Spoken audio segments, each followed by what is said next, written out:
Hey guys, welcome back to Popo's Woodworks. Today's project is going to be a floating shelf.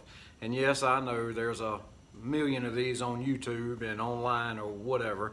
But basically, I was sitting in the house trying to watch TV. It ain't nothing on worth watching. And it's like winds blowing here about Mach 5. So can't really do anything outdoors. So I'm bored and I figured I'm going to come out here to the shop.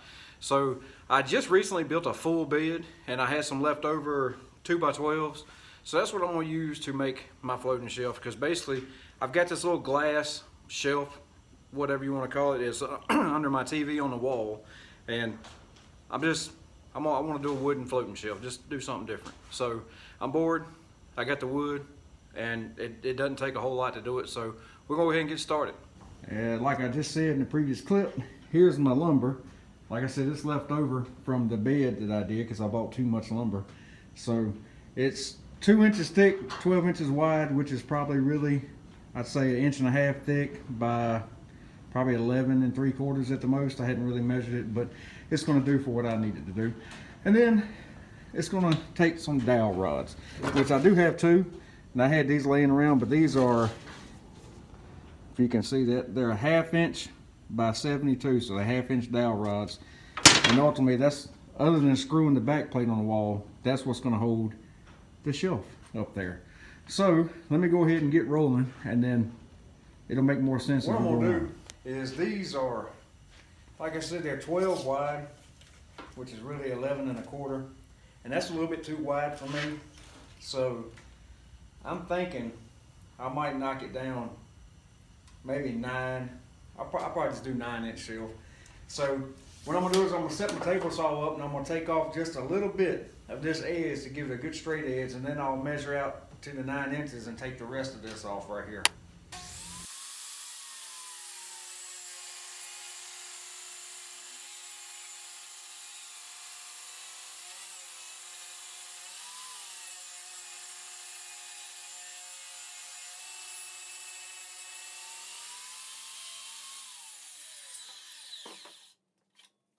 Now that I've got this edge, you can see I've got this edge nice and straight.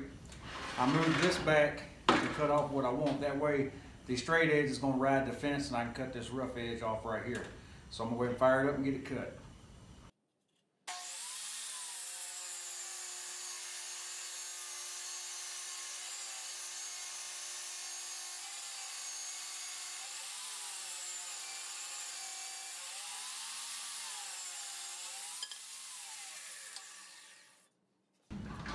I measured in 4 inches, drew a line, and then went in 4 inches from this way, drew a line, and then just went dead center, and then just placed 2 here, because technically when you do floating shelves you're supposed to use oak dowels, but like I said, I already had these, and these are poplar, so they're not going to have the strength that an oak dowel does. So most people can get away, this shelf is 36 inches long, now it's 9 inches wide, so most people can get away with probably 3 of them. So I'm going to put 5 in here just to be on the safe side, so they'll hold.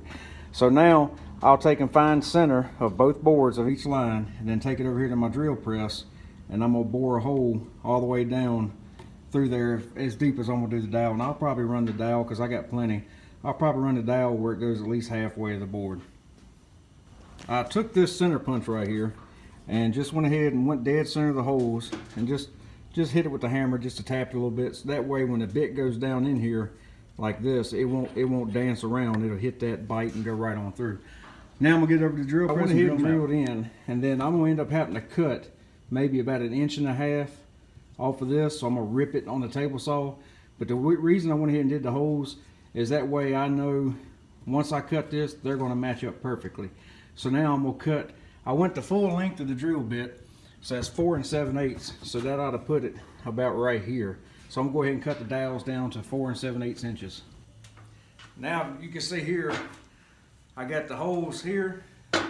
They're gonna face the fence. I have the fence set up at 1.5 inches. So now what I'm gonna do is I'm gonna go ahead and just rip it lengthwise all the way down the board. Now if you don't have a table saw, you can do this with a circular saw with a guide, because I mean it really is, it's not that long. It's 36 inches is all you're doing. But I have a table saw, therefore I'm going to use it.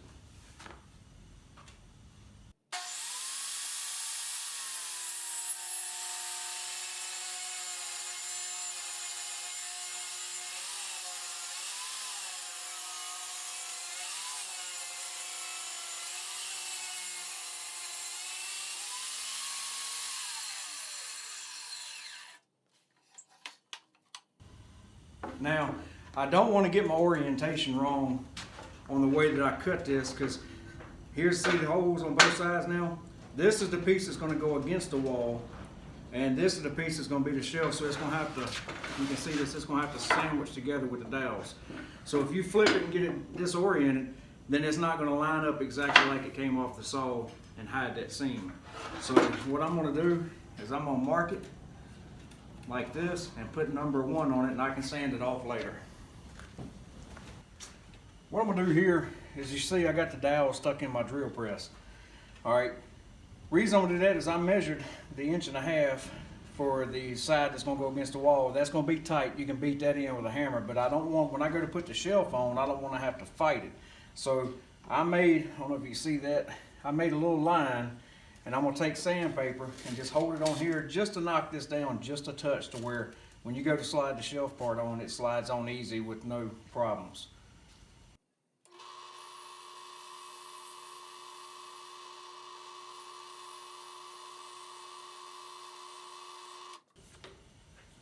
And then that should do it. And I'll do the rest of them like that. As my luck would have it, I took this piece in the house to find the studs, and as you can see, right here and right there is where the studs wanted to hit. Go figure. So I'm pulling those 2 back out. The 3 should be a plenty. I mean, it's basically all it's going to hold is a DVD player and a couple pictures. So I did mark where my studs are, here and here. So now I'm going to get a drill bit, and I'm going to drill down just a little bit to where, probably about right into here. That way the screw will set in and get a good bite into the stud, and you ain't got to worry about the complete thickness of this. But and as you can see, if I hold you this way, I couldn't fit that whole board under my drill press, so I had to do it by hand. So I don't know if you can tell by camera, but anyway, the dowels are kind of crooked because I drilled them crooked, but it doesn't matter, because when you go to put them in, these holes are the same crookedness, if that's a word. So anyway, I put it all together, like to never got it back apart, just to make sure it's going to line up. It did line up, so we're good. So I'm going to go ahead and drill for those to get the screws in it, and go ahead and throw some stain on it.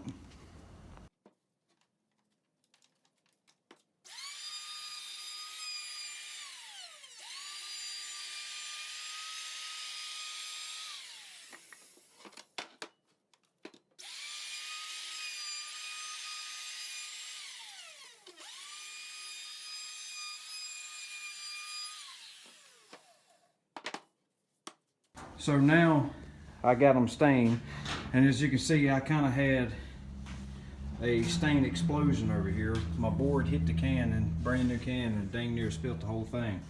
But oh well, it is what it is. I didn't do the insides because I don't know if it's going to swell, and I want that seam to fit together good. So I left them like that, but as soon as they dry, I'll get them in the house and get them things mounted to the wall. As you can see here, that's where I pre-drilled for the stud. That way the screw will go all the way in and set. But anyway, very simple. Now all I gotta do is put it up on the wall and be done with it. All right, so here's where we are. I've already got my screws in to both studs. I got it up under the TV, and of course I use a level. So now I'm gonna go get the other piece and slide it onto the dowels, and hopefully it'll work. So here's what it looks like finished. And of course I went with the dark walnut because it matches our dog cage that I built. But basically that's it. And here's the side, underneath, and then walk to this side. Now I don't know if you can see it. Let's see if I can't do this. Right there I did put a screw in the center to go into that dowel, just to make sure it don't pull out. But I'm gonna tell you, that little burger was so tight, it ain't no chance of it pulling out. And I know you can see the DVD wires, but a strategically placed photo will hide those wires. So we're going to do that. But anyway, so that's it in a nutshell. If you got any questions, shoot me a comment. I'll be glad to answer them to the best of my ability.